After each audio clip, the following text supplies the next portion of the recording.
Hello students, welcome to RNM academy channel. Students, आज का question summer 2019 की examination का है और प्रोजेक्शंस ऑफ स्ट्रेट लाइन का ये चैप्टर है। डेटा दिया है। The distance between the end projectors of straight line A B is 60 mm. Point A is 5 mm above HP and 30 mm in front of VP. Point B is 40 mm above HP and 50 mm behind VP. Draw the projections and find the inclination of straight line AB with HP and VP and the true length of the line. तो 4 marks का weightage है और इसका solution मैं rough drawing करके आपको explain कर रहा हूँ।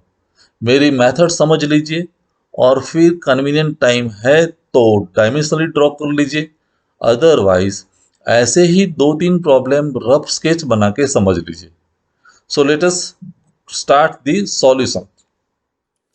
स्टूडेंट्स, इस प्रॉब्लम में हमें एंड प्रोजेक्टर्स डिस्टेंस दिया है, तो प्रॉब्लम की शुरुआत एक्स वाई लाइन से हम करने वाले हैं। तो सबसे पहले मैंने एक्स वाई लाइन ड्रॉ कर दी और एंड प्रोजेक्टर्स डिस्टेंस दिया है हमें ईपीडी, इट इज 60 mm। तो दो लाइन शुरुआत में मैं ड्रॉ कर देता हूं। एक वर्टिकल लाइन वो सेकंड प्रोजेक्टर है, एक वर्टिकल लाइन यहाँ, और याद रहे ये दोनों वर्टिकल लाइन के बीच का डिस्टेंस मीन्स वो ईपीडी है। And projectors distance EPD 60 mm दिया है, मीन्स एक पॉइंट के प्रोजेक्टर्स पहली लाइन पर आएंगे, दूसरे पॉइंट के प्रोजेक्शन दूसरी लाइन पर आएंगे। अभी लाइन का नाम दिया है ए बी और ए की पोजीशन दी है A is 5 mm above H P, 30 mm in front of V P. तो A dash 5 mm above H P means मुझे ए डैश यहीं पर मिलने वाला है, डिस्टेंस 5 mm, और 30 mm in front of V P.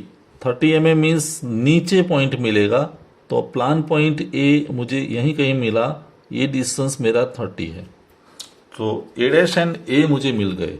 जैसे ए डैश और ए मिल जाते हैं, दोनों में से लाइट पेंसिल से हॉरिजॉन्टल प्रोजेक्टर्स हम ड्रॉ कर देंगे, ए डैश एंड ए। वैसे बी की पोजीशन भी हमें दी गई है, B is 40 mm above H P, 50 behind VP. B is 40 mm above H P means B dash मुझे यहां पर मिलने वाला है 40 mm above X Y, and 50 mm behind VP वो भी अबोव एक्स वाई आएगा।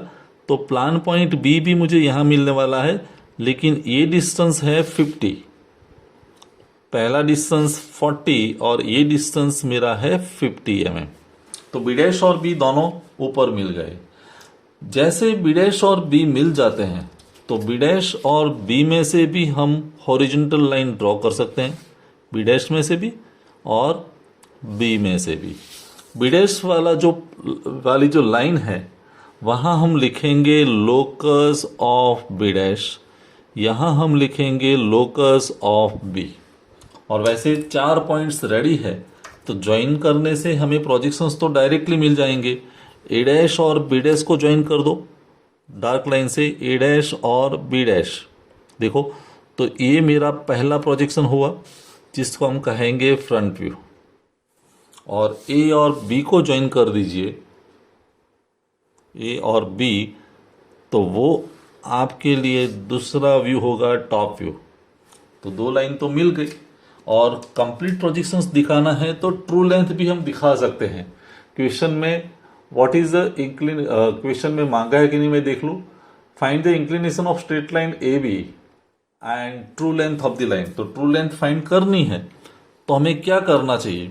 देखो, ए डैश बी डैश वाला जो लाइन है एलिवेशन, तो उतनी रेडियस ले लो, ए डैश को सेंटर लो और ए डैश बी डैश जितनी रेडियस ले लो, और हमें आर्क ड्रॉ करना है यहां तक। अंडरस्टैंड द प्रोसेस, मैंने एरो दिखा दिया। तो बी डैश पॉइंट चेंज होके यहां हो जाएगा B one dash. A dash और बी वन डैश के बीच का डिस्टेंस मीन्स वो है एलिवेशन लेंथ, और बी वन डैश से आप एक वर्टिकल लाइन ड्रॉ करेंगे लोकस ऑफ बी तक, तो B one dash point change होके यहाँ बी वन हो गया, और बी वन का कनेक्शन ए के साथ होगा तो ये लाइन आपको ट्रू लेंथ देने वाली है। आप डायमेंशनली ड्रॉ करके मेजर कर सकते हैं, it is true length. Similarly reverse process में यहां भी कर सकता हूं। ए बी जितना रेडियस और ए सेंटर लेके आप आर्क ड्रॉ कर दीजिए ऐसे, तो बी पॉइंट चेंज होके B2 हो गया। ए और B2 के बीच का डिस्टेंस मीन्स प्लान लेंथ, और B2 जो पॉइंट मिला वहां से फिर मैं वर्टिकल लाइन ड्रॉ कर रहा हूं लोकस ऑफ B डैश तक। तो ये वर्टिकल लाइन बनी, B2 पॉइंट चेंज होके यहां हो गया B2 डैश, और B2 डैश का ज्वाइनिंग होगा A डैश के साथ। तो ये मुझे ट्रू लेंथ देने वाली है, ये लाइन भी ट्रू लेंथ देगी। और डायमेंशनली प्रॉब्लम करेक्ट है तो दोनों ट्रू लेंथ सेम आएगी, आप मेजर करके वो आंसर लिख सकते हैं। साथ में एंगल्स मांगे तो 4 एंगल भी हम फाइंड कर सकते हैं। A डैश B1 डैश ये जो एंगल बनाएगा वो थीटा है, और रियल प्रोजेक्शन जो एंगल बनाता है वो अल्फा है। वैसे ट्रू लेंथ वाली लाइन ये जो एंगल बनाती है वो फाई है, और ब्लैक लाइन जो एंगल बनाएगी एक्स वाई के साथ वो बीटा है। तो 4 एंगल भी हम डिसाइड कर सकते हैं, और इस तरह से एक प्रॉब्लम का सॉल्यूशन आपको मिलेगा। 7 मार्क्स का क्वेश्चन है, और आप प्रैक्टिस करके ये मार्क्स इजीली अर्न कर सकते हैं, टाइम कंज्यूमिंग नहीं रहने वाला है। I hope you have understood this problem and solution. Thank you very much. अगर आपको ये वीडियो पसंद आया है और आप मेरे चैनल पर नए हैं तो प्लीज मेरे चैनल को लाइक कीजिए, शेयर कीजिए और सब्सक्राइब जरूर कीजिए। Thank you very much.